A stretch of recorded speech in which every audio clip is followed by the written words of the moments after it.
الحمد لله نحمده ونصلي على رسوله الكريم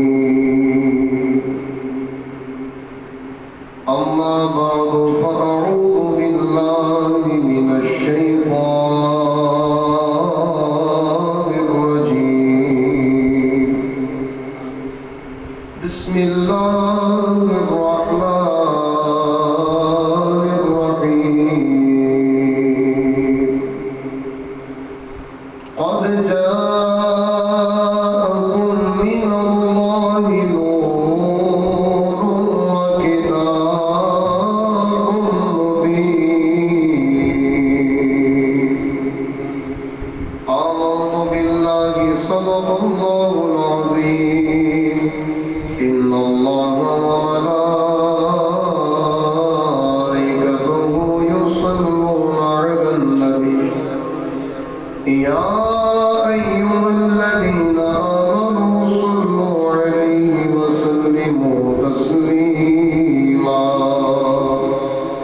مل کے بابا سے بلند پڑھیے الصلاة والسلام عليك يا رسول الله وعلى آلك وصحبك يا حبيب الله الصلاة والسلام عليك يا نبي الله وعلى آلك وصحبك يا نور الله اعلیٰ حضرت امام اہل سنت نبی مکرم شفیع امت صلی اللہ تعالی علیہ وسلم کی ولادت کی خوشی میں قصیدہ روح بیان کرتے ہیں تو آپ نے فرمایا صبح طیبہ میں ہوئی بڑھتا ہے باڑا نور کا صدقہ تیرے نور کا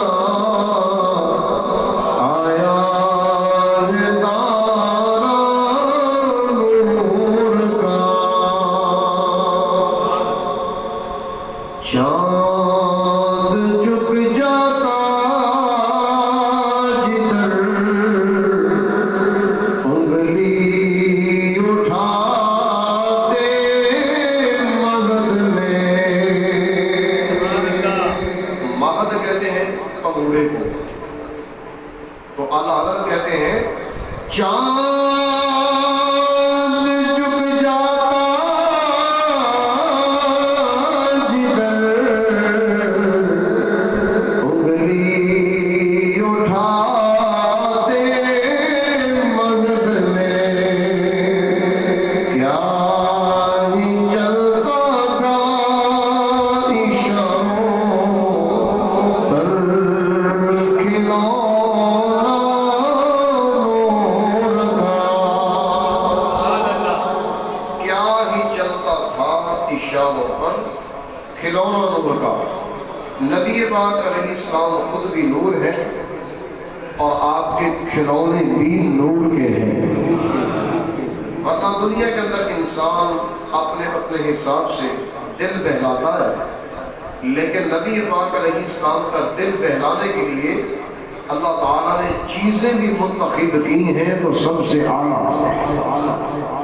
اعلیٰ اور وہ حضرت عباس رضی اللہ تعالیٰ عنہ کہتے ہیں یا رسول اللہ صلی اللہ علیہ وسلم جب آپ پگوڑے میں ہوتے تھے نا تو میں دیکھتا تھا جہاں جہاں جدھر جدھر آپ کی انگلی شریف چلتی تھی چاند بھی ادھر ہی چلا جاتا تھا تو اعلیٰ حضرت نے اسی کا ایک منظر پیش کیا ہے کیا ہی چلتا تھا اشاروں پر کھلونا نور کا